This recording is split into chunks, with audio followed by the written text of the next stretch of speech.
mechanism of steroid hormone action. Steroid hormone action में क्या होगा? यहां पर जो स्टेरॉयड हार्मोन है बेटा, वो सेल के अंदर क्रॉस कर जाते हैं। वो मेम्ब्रेन बाउंड रिसेप्टर से बाइंड नहीं होते, वो बिल्कुल अंदर तक क्रॉस कर जाते हैं और इंट्रासेलुलर रिसेप्टर से बाइंड होते हैं। तो स्टेरॉयड हार्मोन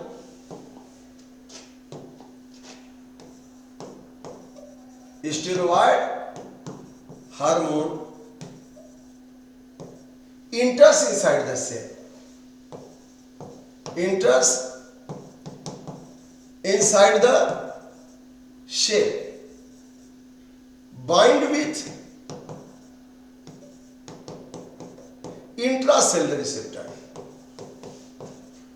intracellular receptor, ये बाइंड हो जाएंगे इंट्रासेलुलर रिसेप्टर से to stimulate the physiological function. कैसे? देखिए यहां पे हम एक बना लेते हैं फिर से इसे।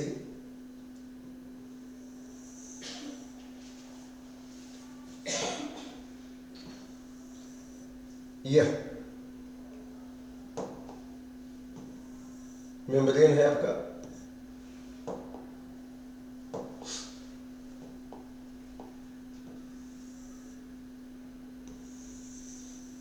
अब मेम्ब्रेन में मैंने बताया था कि यहाँ फास्फोलिपिड है,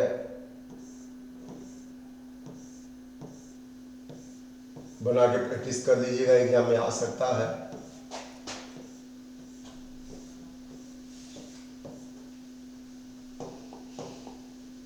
जितना प्रैक्टिस रहेगा उतना ही आप परफेक्ट काम करेंगे।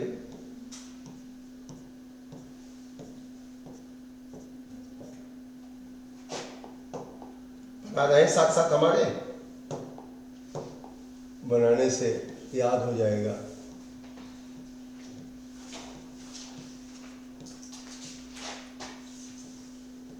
साइंस में बार बार लिखना, बार बार पढ़ना बहुत जरूरी है। Practice will make you perfect. इस साल अभी नीट का फॉर्म भरा रहा है, कल तक शायद लास्ट डेट है। अगली साल आप लोग भरेंगे, लेकिन तैयारी यही काम आएगी। लगभग 55% क्वेश्चन तो 11 वाले ही होते हैं। 11 में बच्चा ठीक से नहीं पढ़ते हैं तो फिर वही वहाँ दिक्कत होती है। अब यहाँ पे देखिए, यह स्टेरॉयड हार्मोन है। यह स्टेरॉयड हार्मोन, हम इसका नाम एस्ट्रोजन रखते हैं।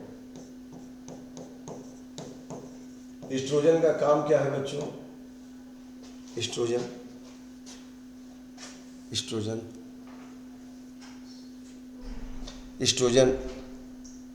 एक तो ये सही में जितने रिप्रोडक्टिव ऑर्गन है फीमेल में उनको डेवलप कराता है।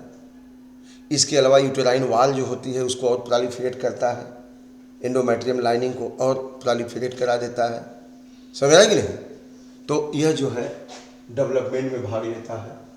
अब यह एस्ट्रोजन हार्मोन बिल्कुल यह यहाँ से सीधे अंदर आ गया, सेल के अंदर एस्ट्रोजन हार्मोन यहाँ अंदर आ गया और यहाँ पर आपका न्यूक्लियस है।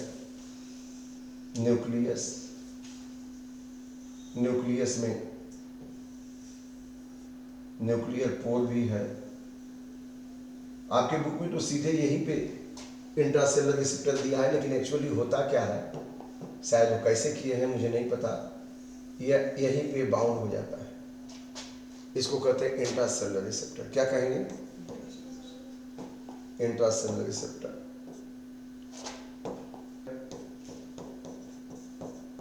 इंट्रासेलुलर रिसेप्टर, हाँ, किसी किसी के लिए न्यूक्लियर रिसेप्टर भी होते हैं। और यह अब यहां से कहां चले आए लेकर के?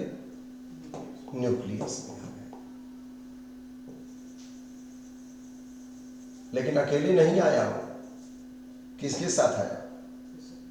रिसेप्टर के साथ। जैसे अभी यहाँ पे कोई रिश्तेदारी का बच्चा या बच्ची आ जाए, आप यहाँ पढ़ रहे हैं, वो अंदर नहीं आएगा। जब आप जाएंगे वहाँ तो आपके साथ वो बड़े आराम से आ जाएगा कि नहीं आ जाएगा?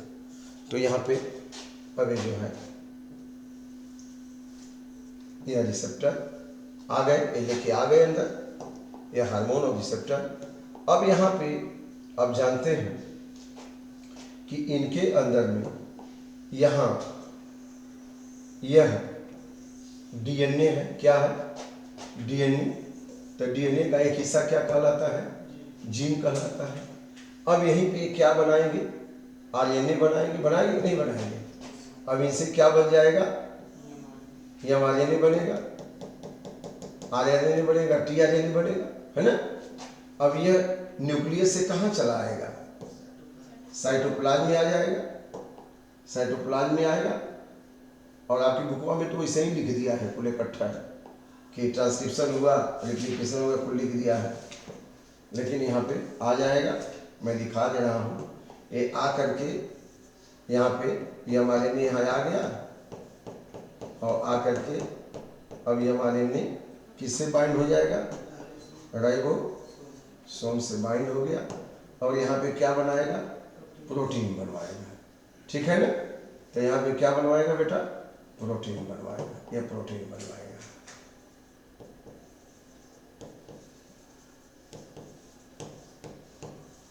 प्रोटीन। तो यहीं पे एक सेंटेंस लिख देंगे। यहाँ आया it stimulates then transcription of DNA. यहाँ पे क्या करेगा? ट्रांसक्रिप्शन करा दिया। इसका क्या करा दिया? ये ट्रांसक्रिप्शन। ट्रांसक्रिप्शन कराया, ट्रांसक्रिप्शन करा दिया कि नहीं करा दिया? और इसके बाद ये क्या करा दिया? ट्रांसलेशन। क्या करा दिया? ट्रांसलेशन। माने ट्रांसक्रिप्शन भी कराया, ट्रांसलेशन भी कराया। अब इसके क्या बात बन गया? Protein synthesis. ये क्या हो गई? Protein synthesis. ये तीनों काम लिखा होगा आपकी किताब में, लेकिन हम यहाँ करके दिखा दिए ताकि आपको भ्रम न हो। प्रोटीन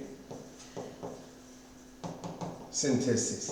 तो यहाँ पे जैसे ही एस्ट्रोजन हार्मोन टारगेट सेल में आया, यूटेराइन वाल में, एंडोमेट्रियम लाइनिंग में, अब यहाँ पे अंदर आया उसके सेल में, एंडोमेट्रियम लाइनिंग ऑफ यूटेरस।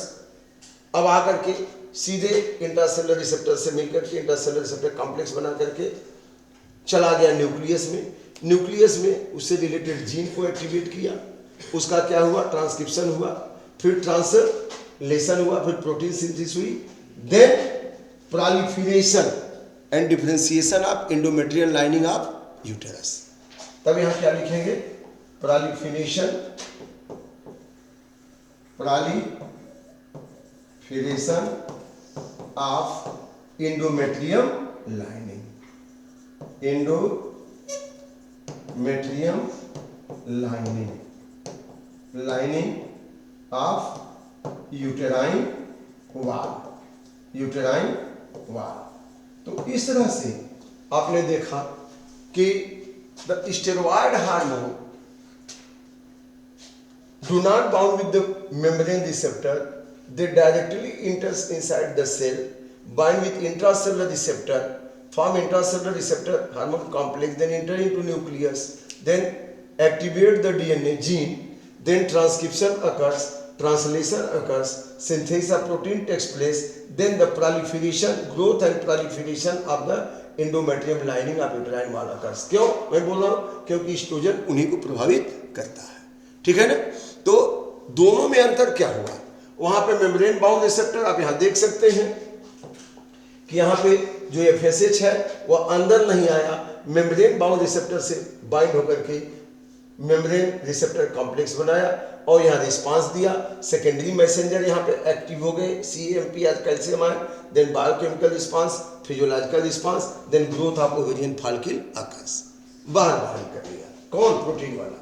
और स्टेरॉयड हार्मोन ने क्या किया कि it enters inside the target cell, bind with the intracellular receptor, then form intracellular hormone receptor complex, enters into nucleus, then stimulate the gene undergo transcription, form RNA, then translation, protein, protein synthesis occurs, then proliferation of endometrial lining of epidermal takes place. So this is all about the action of hormone, है ना, steroid and proteinase hormone. Especially this is the steroid hormone action and previous one is protein hormone action. ठीक है ना?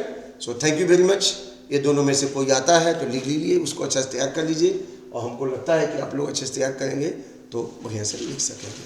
तो यह topic आपका खत्म होता है।